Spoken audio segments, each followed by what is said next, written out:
నమస్కారం. Welcome to my channel. ఈ వీడియోలో ఏపీ ప్రభుత్వ ఉద్యోగులకు మరియు పెన్షనర్లకు ఆదాయపు పన్ను ఇన్‌కమ్ టాక్స్ తగ్గించుకోవడానికి మార్గం సుగమం సరైన మార్గం ఇదే.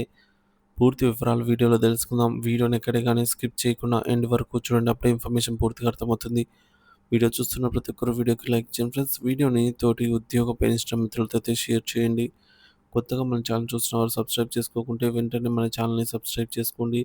సో, దీని ద్వారా నేను చేసే లేటెస్ట్ వీడియోస్ అన్నీ మీ వరకు రీచ్ అవుతాయి. ఇక ఆలస్యం చేయకుండా వివరాల్లోకైతే వెళ్ళిపోదాము. ఫ్రెండ్స్, ఇక విషయానికొచ్చినట్లయితే మొన్న ప్రవేశపెట్టినటువంటి బడ్జెట్‌లో అందరినీ ఆశ్చర్యపరుస్తూ 12,00,000 వరకు ఆదాయపు ఉన్న వ్యక్తులు పన్ను చెల్లించవలసిన అవసరం లేదని స్పష్టం చేశారు. కానీ 12,00,000 ఆదాయం దాటితే ఆదాయపు పన్ను 4,00,000 ఆదాయం నుంచి స్లాబ్‌ల ప్రకారం పన్ను చెల్లించాలనైతే చెప్పారు. కానీ అసలు విషయం ఏంటంటే, గత సంవత్సరం ఇన్‌కమ్ టాక్స్ మినహాయింపు పరిధి 3,00,000 ఉండేది. అంటే 3,00,000 ఆదాయం వరకు ఎవరు టాక్స్ కట్టనవసరం లేదు. 3,00,000 ఆదాయం దాటితే స్లాబ్ ప్రకారం టాక్స్ కట్టాల్సి ఉంటుంది.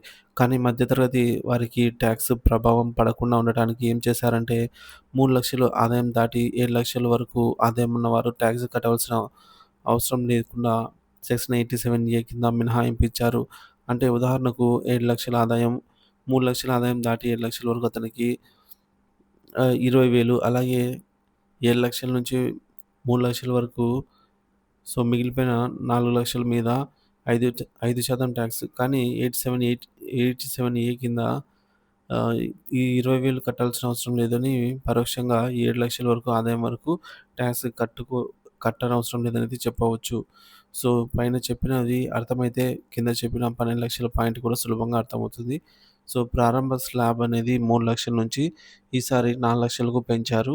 అంటే 4,00,000 వరకు ఎటువంటి ఆదాయం ఉన్నా పన్ను చెల్లించాల్సిన అవసరం లేదు.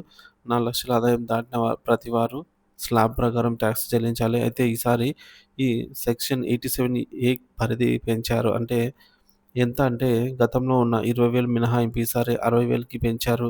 అంటే 60,000 ట్యాక్స్ కట్టవలసిన వారు ట్యాక్స్ కట్టనవసరం లేదు. ఈ యొక్క 60,000 లెక్క ఏంటో చూద్దాము. సో, ముందుగా 12,00,000 ఆదాయానికి కింద ట్యాక్స్ లెక్క స్లాబ్ ప్రకారంగా చూసుకున్నట్లయితే 0-4,00,000 వరకు జీరో ట్యాక్స్, 4-8,00,000 వరకు 5% అంటే 20,000, అలాగే 8-12,00,000 వరకు 10% అంటే 40,000. సో, మిగిలిన 12,00,000 నుంచి 16,00,000 వరకు 15%. సో, ఇక్కడ 12,00,000 అంటే రూ. 60,000 అవుతుంది. 20 + 40, సో, 60,000 ట్యాక్స్ కట్టాలి. కానీ సెక్షన్ 87 కింద ట్యాక్స్ కట్టవలసిన అవసరం లేకుండా మినహాయింపు ఇచ్చారు. అంటే వ్యాపారస్తులు మిగతా వారు 12,00,000 ఆదాయం వరకు ట్యాక్స్ పడదు. అదే ఉద్యోగస్తులు, పెన్షనర్లయితే 12,75,000 వరకు కూడా ట్యాక్స్ అయితే పడదు. అంతేకాని గతంలో ఉన్న ప్రారంభ స్లాబ్ 3,00,000 నుంచి 12,00,000 చేయలేదు. ఇప్పుడు అందరికీ వస్తున్న పెద్ద అనుమానం ఏంటంటే, మరి జస్టు అంటే ఒక 10,000 ఎక్స్‌ట్రా ఆదాయం వచ్చిన వారు 12,00,000 పరిధి దాటి ఆహ్, ఆదాయం వచ్చిన వ్యాపారస్తులు, అలాగే 12,75,000 దాటి ఉద్యోగస్తులు ట్యాక్స్ ఎలా పడుతుంది అనేది చూద్దాము.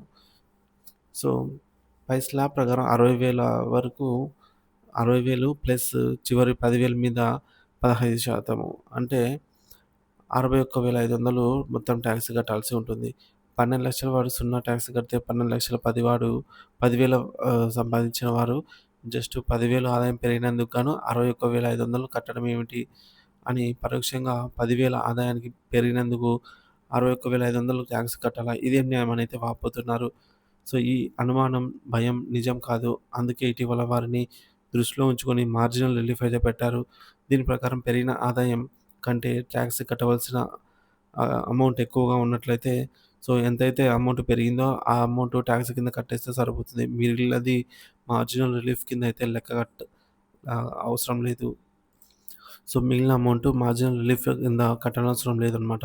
పై ఉదాహరణలో ఆ వ్యక్తికి 12,00,000 10,000 ఆదాయానికి గాను 61,500 ప్లస్ సెస్ కట్టాలి. కానీ మార్జినల్ రిలీఫ్ ప్రకారం అతను జస్ట్ 10,000 దానిపైన సెస్ కడితే సరిపోతుంది. మిగిలిన 51,500 అతనికి మార్జినల్ రిలీఫ్ అయితే ఉంటుంది. 12,00,000 ఆదాయానికి 60,000 ట్యాక్స్ పడితే అదే ప్రభుత్వం మినహాయింపు ఇస్తోంది కాబట్టి జీరో ట్యాక్స్ వల్ల వారి నెట్ ఆదాయం అనేది మళ్ళీ 12,00,000 ఉంటుంది. కానీ 12,00,000 10,000 వారికి ట్యాక్స్ అనేది 61,500 పడినట్లయితే అతని నెట్ ఆదాయం 11,38,500కి తగ్గిపోతుంది. అంటే జీరో ట్యాక్స్ కట్టిన వారికి ఆహ్, పోలిస్తే వీరు 51,500 నెట్ ఆదాయం అయితే కోల్పోయారనమాట. ఈ తేడాను సరిచేయడానికి మార్జినల్ రిలీఫ్ అయితే పెట్టి వారి నెట్‌ను కూడా 12,00,000కు తగ్గకుండా ఉండేలాగా ట్యాక్స్ మినహాయిస్తారు. సో, ట్యాక్స్ కట్టాల్సింది 67,500 ప్లస్ సెస్ ఇక్కడ ట్యాక్స్ కట్టాక వాడి నెట్ ఆదాయంలో 11,82,000 అవుతుంది. అందుకని ఇక్కడ 17,500 మార్జినల్ ట్యాక్స్ రిలీఫ్ వస్తుంది. వాడు 50,000 ట్యాక్స్ కడితే సరిపోతుందనమాట. అంతే. ఒక ఒకే మాటలో చెప్పాలంటే ఎంతైతే అమౌంట్ పెరుగుతుందో, ఆ పెరిగిన అమౌంట్‌ని ట్యాక్స్ రూపంలో కట్టేస్తే సరిపోతుంది. ఈ విధంగా ఇన్‌కమ్ ట్యాక్స్‌నైతే తగ్గించుకోవచ్చు.